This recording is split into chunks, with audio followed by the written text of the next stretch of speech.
Konsigne ya kwanza ni kushika amri 10 za Mungu. Sema amri 10 za Mungu.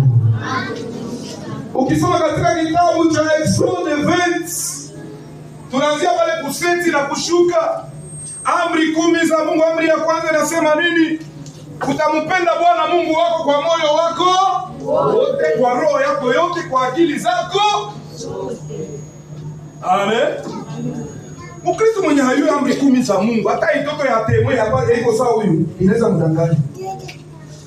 Mkristo mwenye hayui amri 10 za Mungu, itoto ya Muislamu ya mdogo iko sawa kisi huyu inaweza mdanganya.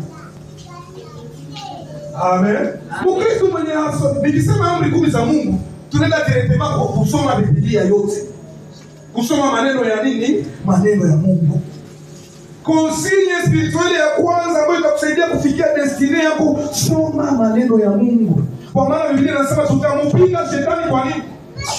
Kwa akili yako ndio utampinga. Kwa nguvu zako ndio utampinga shetani. Wewe uko na nguvu za kupinga shetani kabisa kama Mungu akuwezeshe. Tutampinga shetani kwa neno la Mungu.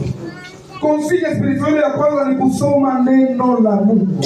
Na kwa kusoma neno la Mungu ya kwanza, reference yetu ya kwanza, niseme ROI, kutoka ROI kuna somo reglement d'ordre intérieur ya kwanza ya Wakristo inakuwa amri 10 za Mungu.